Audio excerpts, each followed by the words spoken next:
The rain hammered against the windshield as I sat in my car outside the grocery store, staring at the small foil package in my trembling hand. My world had just shattered in the span of 30 seconds. The condom wrapper, still warm from where it had been hidden beneath my wife's driver's seat, felt like it weighed 1,000 pounds. Sarah had told me she was working late again tonight. Sarah, my wife of 8 years, the woman who claimed she was too tired for intimacy. The woman who said she needed space to find herself. But here was the evidence that she had found someone else entirely. You are watching Dirty Val. Don't forget to subscribe for more shocking stories. My name is Marcus Chen, and I'm a cybersecurity analyst for a major tech firm in Seattle. I've always prided myself on being observant, on catching details that others miss. It's what made me good at my job, hunting down digital threats and protecting corporate secrets. But somehow, I had completely missed the biggest deception happening right under my own roof. The irony wasn't lost on me that I could detect a hacker halfway across the world. But I couldn't see that my own wife was living a double life. It started 3 months ago with small changes that I initially dismissed. Sarah began taking longer showers, started buying new underwear that she never wore around me, and developed a sudden interest in working out. She claimed it was for her health, part of a new wellness journey she was embarking on. As a loving husband, I supported her, even encouraged her. I was proud that she was taking care of herself. How naive I was. The late nights at the marketing firm where she worked became more frequent. Weekend conferences that she'd never mentioned before suddenly filled her calendar. She became protective of her phone, taking it with her to the bathroom, keeping it face down during dinner, and developing a habit of stepping outside to take calls. When I asked about it, she brushed off my concerns with practiced ease. It's just work, Marcus. You know how demanding my boss can be. I believed her because I wanted to believe her, because the alternative was too devastating to consider. The emotional distance grew like a chasm between us. Our conversations became superficial, limited to household logistics and weather commentary. The woman who used to tell me about every detail of her day now spoke in generalities and half-truths. When I tried to initiate intimacy, she always had an excuse. Headaches, exhaustion, stress from work. Maybe tomorrow, honey, became her standard response. Tomorrow never came, but it was the little things that really got to me. The way she would smile while texting someone, then quickly wipe the expression from her face when she noticed me watching. The new perfume she wore only when going to work. The mysterious charges on our credit card statement for restaurants I'd never heard of. Charges she explained away as client dinners. Each sly was small, seemingly insignificant on its own, but together they formed a pattern that my analytical mind couldn't ignore. 3 weeks ago, I decided to do something I never thought I'd do. I started investigating my own wife. It felt like a betrayal of our marriage vows, but her behavior had become so suspicious that I couldn't shake the feeling that something was very wrong. Using skills I developed in my professional life, I began to piece together a digital trail of her activities. I started by checking our shared phone plan online. Sarah's data usage had tripled in the past few months, with most of it being used during work hours and late evenings. She was spending hours on social media platforms she'd never used before, and had downloaded several messaging apps that were designed to hide communications. The timestamps of her activity didn't match up with her claimed work schedule. While she told me she was in meetings, her phone showed she was actively texting and browsing social media. I accessed our shared cloud storage account and noticed that she had changed her backup settings, preventing her photos from syncing to our family folder. This was particularly suspicious because Sarah had always been open about sharing pictures. Proud of her photography hobby, now, suddenly, her photos were private. I tried to access her personal folder, but she had added a password that I didn't know. The woman who had shared everything with me for 8 years was now keeping secrets. The credit card statements revealed a pattern of deception that made my stomach churn. Restaurant charges that she claimed were work dinners were happening at romantic bistros, known for their intimate atmosphere, not the corporate chain restaurants where her company usually conducted business. There were purchases at Victoria's Secret that she had never mentioned, charges for expensive wine that never made it home, and hotel parking fees for establishments across town from her office. But the most damning evidence came from her car's GPS system. Sarah drove a newer Honda with built-in navigation that kept a history of destinations. When I checked it last Tuesday, while she was in the shower, I discovered addresses that made no sense in the context of her work or our social life. An apartment complex in Bellevue where she'd been multiple times, always during her supposed work hours. A hotel in downtown Seattle that appeared in her GPS history at least once a week for the past 2 months. A wine bar in Capitol Hill that she visited every Friday evening. The same evening she told me she was working late to finish projects. The apartment complex address bothered me the most. I recognized it from my commute to work. Eastgate Manor was an upscale development populated mostly by young professionals and recently divorced singles. I couldn't think of any work-related reason Sarah would need to visit there repeatedly. The duration of her stays, based on the timestamps, ranged from 2 to 4 hours. These weren't quick business meetings or brief client visits. These were extended, intimate encounters. I found myself driving by that apartment complex on my way home from work, looking for her car, hoping I was wrong, but knowing I wasn't. On Wednesday evening, while Sarah was supposedly at a marketing conference downtown, I spotted her Honda in the visitor parking area. My hands shook as I called her phone from the parking lot. She answered on the third ring, slightly breathless. "Hi, honey," she said, her voice artificially bright. "How was your day?" "It was good. How's the conference going?" I asked, watching her car from across the lot. "Oh, you know how these things are. Lots of networking, boring presentations. I might be here pretty late tonight. Don't wait up for me." The lie came so easily to her that it made me physically sick. "Which hotel is it again?" I pressed, testing her. There was a pause, just a fraction of a second too long. "The Westin downtown. Look, I need to get back to the session. I'll talk to you when I get home." She hung up, leaving me sitting in my car with the crushing weight of absolute certainty. My wife was cheating on me, and she was good at it. This wasn't a new development or a moment of weakness. This was a practiced deception, a carefully constructed double life that she had been maintaining for months. I stayed in that parking lot for another hour, hoping against hope that I was wrong, that she would emerge from the building with a stack of marketing materials or some other innocent explanation. Instead, I watched her walk out hand in hand with a man I had never seen before. He was tall, athletic, probably in his early 30s. They were laughing about something, completely comfortable with each other in a way that spoke of intimacy and time spent together. When they reached her car, he pulled her close and kissed her with a passion that I hadn't seen from my wife in over a year. I felt like I was watching my life disintegrate in real time. 8 years of marriage.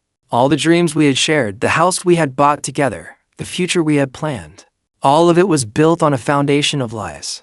I watched them say goodbye. Watched him walk to his own car. Watched my wife check her appearance in the rearview mirror before driving away. She was probably preparing her story for when she got home, crafting another lie to explain away the evening.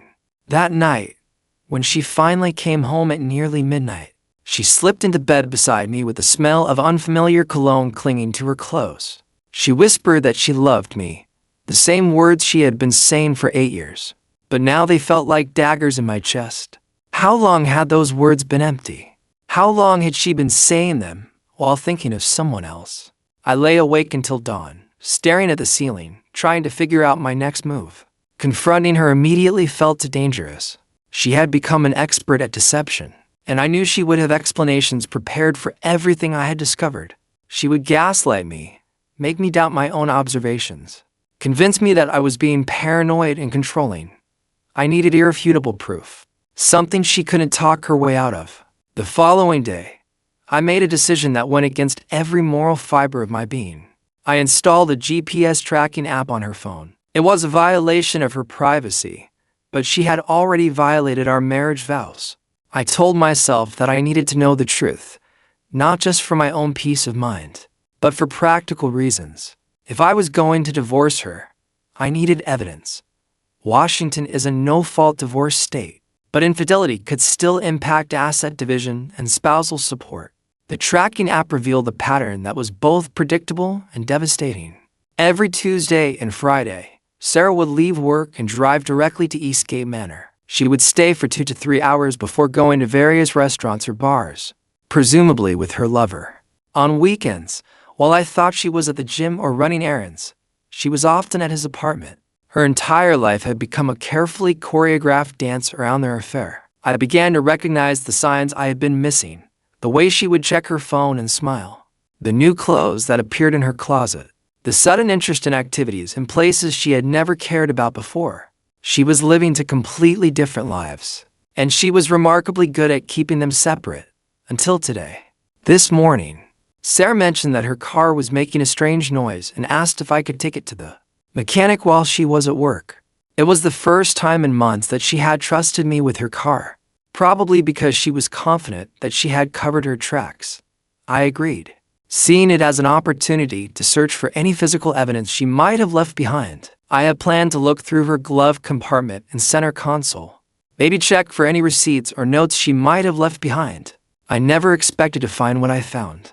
Hidden beneath the driver's seat, wedged so far back that it was clearly intentional, was a small box of condoms.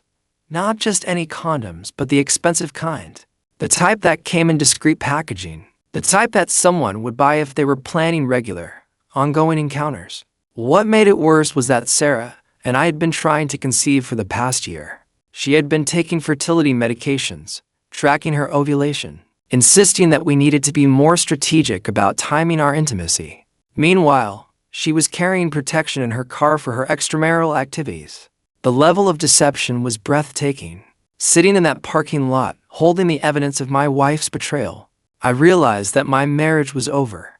There was no coming back from this level of deception. No amount of counseling could repair the trust that had been systematically destroyed. Over months of lies, Sarah hadn't just cheated on me. She had constructed an elaborate alternate reality where she could have her affair, while maintaining the financial security and social respectability of being married. I called my brother James from the parking lot. James is a divorce attorney in Portland, and while he couldn't represent me directly due to conflict of interest rules, he could give me advice about my next steps. His voice was grim when I explained what I had discovered.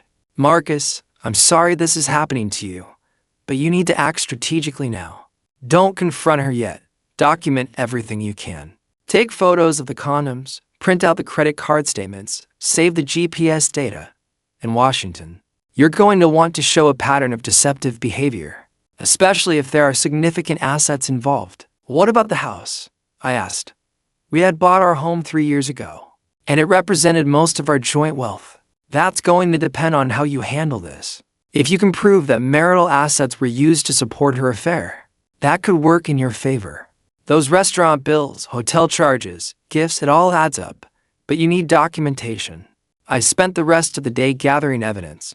I printed financial records, took screenshots of her GPS history, and photographed the condoms from multiple angles. I opened a separate bank account and transferred half of our savings, protecting myself financially in case Sarah decided to clean out our accounts. When she realized she had been caught, the hardest part was acting normal when she came home that evening. She walked through the door at her usual time, kissed me on the cheek like nothing had happened, and asked about my day. I watched her performance, marveling at how easily the lies came to her. "How did the car run for you?" she asked, hanging her purse on the kitchen counter. "Fine," I replied, studying her face. "The mechanic said it was just a belt that needed adjusting." She nodded, already distracted by her phone. I watched her read a text message, saw the small smile that crossed her lips, and knew she was communicating with him. My wife, the woman I had pledged my life to, was planning her next deception right in front of me. That night, after she fell asleep, I went through her purse. Hidden in a small zipper pocket was a spare key to an apartment. The keychain had a small tag with an apartment number, 247. I looked up the Eastgate Manor directory online, and apartment 247 was registered to David Mitchell, a 32-year-old software developer who worked for a startup in Seattle. Through social media, I discovered that David had been divorced for 2 years and had no children. He was everything I wasn't: younger, single, free from responsibilities, and available for the kind of relationship Sarah apparently wanted. I couldn't sleep, couldn't eat, couldn't focus on anything except the enormity of what I had discovered. My wife wasn't just having an affair. She was essentially living with another man. The key in her purse suggested a level of commitment that went far beyond casual infidelity. She had access to his apartment, probably spent significant time there. maybe even kept clothes and personal items there. The next morning, Friday, I made a decision. I called in sick to work and followed Sarah. She left for her office as usual, but instead of going to her building, she drove directly to a coffee shop in Bellevue. I watched from my car as she met David in the parking lot. They embraced like lovers who had been apart for days instead of hours. They went inside together, sitting at a corner table where they could have privacy. Through the window, I could see them holding hands, talking intimately, completely absorbed in each other. I took photos with my phone, documenting their meeting. They spent over an hour together. And when they left, they walked to separate cars but lingered for a long goodbye kiss. Sarah then drove to her actual office, probably to establish an alibi for her morning, while David went in the opposite direction. That evening, Sarah came home with flowers, beautiful roses that she claimed she had bought for herself as a treat. She arranged them in a vase on our kitchen table, humming happily as she worked. The irony was devastating. She was decorating our home with flowers, probably purchased with money from our joint account, while carrying on a relationship that was destroying our marriage. "These are beautiful," I said, watching her face carefully. "What's the occasion?" "No occasion," she replied brightly. "I just saw them and thought they would brighten up the kitchen." Another lie. I had watched her come straight home from work. She hadn't stopped at any flower shop. Most likely, David had given them to her, and she was bringing them into our home as some kind of twisted trophy. The audacity was breathtaking. I spent the weekend in a state of emotional numbness, going through the motions of normal married life while planning the destruction of our relationship. Sarah seemed happier than she had been in months, probably because her double life was working so well. She was getting emotional and physical satisfaction from David, while maintaining the financial security of our marriage. From her perspective, she had the perfect arrangement. On Sunday night, she announced that she would be working late on Monday because of a big presentation. I knew she was lying, knew that she would be with David, but I simply nodded and wished her luck. Monday morning, I took a personal day and went to see a divorce attorney. Patricia Williams came highly recommended and specialized in high-asset divorce cases. Her office was in a sleek downtown building, and everything about her demeanor suggested competence and experience. "Tell me what's going on," she said after I had settled into the leather chair across from her desk. I laid out everything I had discovered, showing her the photographs, the financial records, the GPS data, and the physical evidence. She listened without interruption, occasionally making notes on a legal pad. "How long have you been married?" she asked when I finished. 8 years. "We have no children." "Any prenuptial agreement?" "Number, joint assets." "The house, both cars, savings accounts, retirement funds, probably about $400,000 total." She leaned back in her chair, considering. "Washington is a no-fault state, as you probably know, which means adultery doesn't automatically entitle you to a larger share of assets.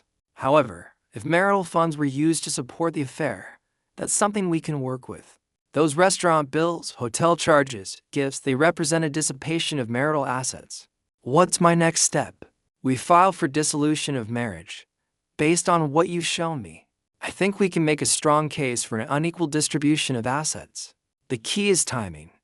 We want to serve her before she realizes that you know about the affair. Once she knows you're aware, she might start hiding assets or become more strategic about her spending." "How long will this take?" "In Washington, there's a mandatory 90-day waiting period. Given the complexity of asset division and her likely resistance, probably 6 months to a year for full resolution." I signed a retainer agreement and authorized her to begin preparing divorce papers. It felt surreal, like I was watching someone else's life fall apart. Just a week ago, I had been a happily married man. Now I was planning the legal dissolution of my marriage. That evening, Sarah came home at her usual time, no longer bothering to maintain the pretense of working late.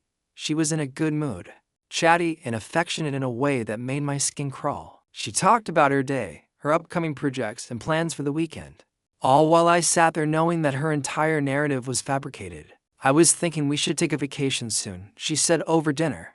"Maybe somewhere tropical.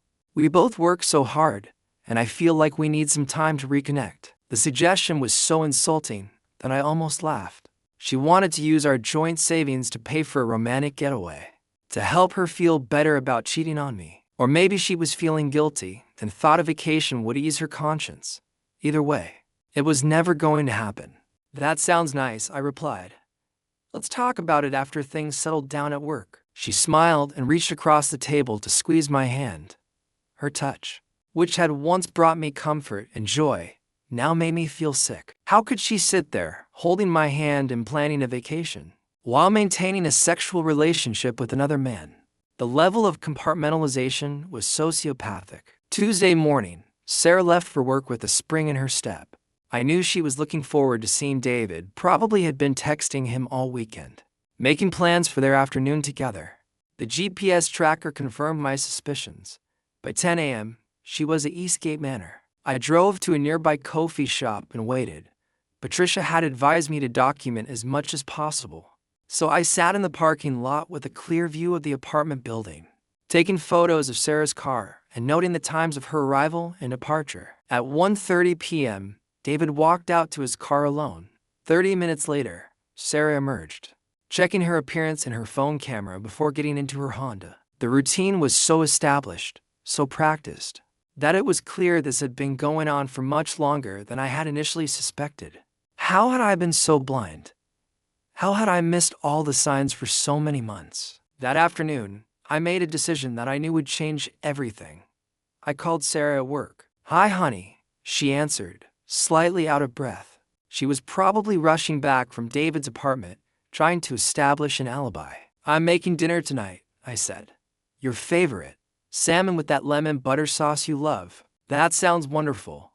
What's the occasion?" "No occasion. I just love you and want to do something nice." There was a pause. "I love you too, Marcus. I'll be home by 6. Another lie. She wasn't going to be home by 6 because she had one more stop to make. The GPS tracker showed her next destination as a wine bar in Capitol Hill, the same one she visited every Tuesday. She was meeting David for drinks, probably planning their next encounter or just enjoying the thrill of their secret relationship. I prepared dinner anyway, setting the table with our wedding china and lighting candles. When Sarah finally walked through the door at 7:30, claiming she had been stuck in traffic, I was ready for her. "This looks beautiful," she said, surveying the romantic table setting. "What's gotten into you?" "I've been thinking about us," I replied, pulling out her chair. "About our marriage, our future together." She sat down, looking slightly uncomfortable with the intensity of my attention. "What about it?" I served the salmon, poured the wine, and sat across from her. "I want you to know that whatever happens, I've loved being married to you. These 8 years have been the best of my life." She looked puzzled by my choice of words. "Whatever happens, Marcus, you're being strange. Is everything okay?" "I was just wondering if you felt the same way. If you've been happy in our marriage." Sarah took a sip of wine, clearly trying to figure out where this conversation was heading. "Of course I've been happy. We have a good life together." "Do we?" I asked, watching her face carefully, because lately I feel like we've been growing apart. "You're working so much, staying late so often. I hardly see you anymore." "Work has been crazy," she said automatically. "You know how demanding this job can be." "Tell me about your boss," I said suddenly. "David, right?" I watched her face go pale. The wine glass trembled slightly in her hand. "My boss? His name is Richard. Richard Stevens." "Why?" Another lie delivered without hesitation despite the obvious panic in her eyes. Her ability to lie in the face of direct questioning was remarkable. "I just realized I don't know much about the people you work with," I continued. "You talk about work all the time, but you never mention specific names. I was thinking, maybe we should have your colleagues over for dinner sometime." "That's not really my style," she said quickly. "I prefer to keep work and home separate." "Of course you do," I said quietly. The rest of dinner passed in uncomfortable silence. Sarah kept glancing at me, clearly sensing that something was wrong, but unable to figure out what I knew. I could practically see the wheels turning in her head, wondering if I had discovered something, calculating what she might need to explain or deny. After dinner, she excused herself to take a shower. I knew she was really texting David, probably warning him that I was acting suspiciously, maybe planning to lay low for a few days until she could assess the situation. When she came back downstairs, she was wearing one of her new nightgowns. the expensive silk one I had never seen before. "Come to bed," she said, taking my hand. The irony was crushing. After months of rejecting my advances, claiming exhaustion and stress, she was suddenly interested in physical intimacy. Probably worried that I was getting suspicious and hoping that sex would reassure me that everything was normal in our marriage. Or maybe David had gotten her worked up that afternoon, and she was using me as a release valve. "I'm not feeling well tonight," I said. "You go ahead." She looked confused and slightly hurt, but didn't press the issue. I stayed downstairs until I was sure she was asleep, then went to my home office and spent hours staring at all the evidence I had collected. Photos, financial records, GPS data, a spare apartment key. 8 years of marriage reduced to a pile of incriminating documents. The next morning, Patricia called with an update. "The papers are ready to be served. I've arranged for a process server to deliver them to her workplace tomorrow morning. Are you ready for this?" I looked around the kitchen where Sarah and I had eaten thousands of meals together, where we had planned our future and celebrated our achievements. In a few hours, it would all be over. "I'm ready," I said. "One more thing," Patricia added. "I recommend that you not be home when she gets served. There's no predicting how she'll react, and it's better if you're somewhere safe when she realizes what's happening." Thursday morning, I packed a bag and checked into a hotel near my office. I had arranged to take the rest of the week off, knowing that I would need time to process what was about to happen.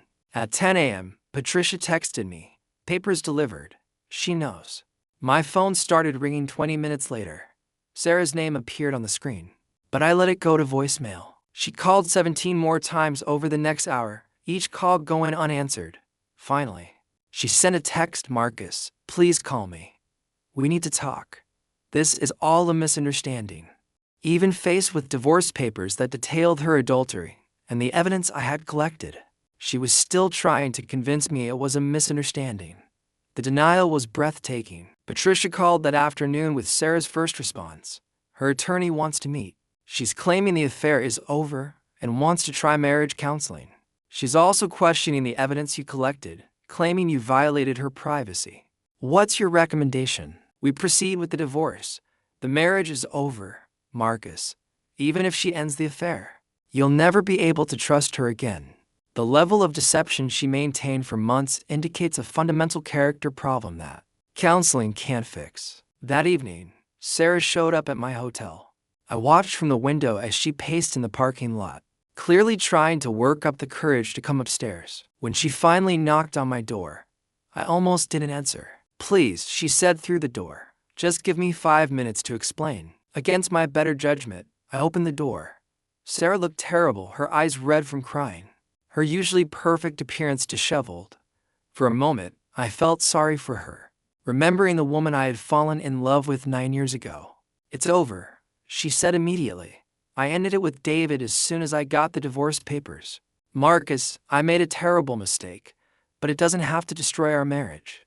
"It's over," she said immediately. "I ended it with David as soon as I got the divorce papers.